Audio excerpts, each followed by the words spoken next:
Pumpkins are sensitive to grow. The seeds need warm soil, and frost can really injure the seedlings. If you want pumpkins for Halloween, plant the seeds from late May. In northern locations to early July in southern places.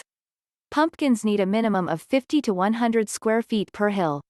Plant seeds 1 inch deep, and 4 or 5 seeds per hill. Allow 5 to 6 feet between hills, spaced in rows 10 to 15 feet apart.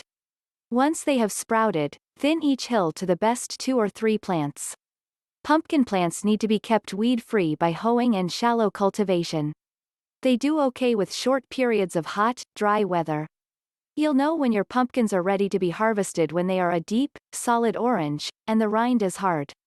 This will usually be in late September or early October, before heavy frosts.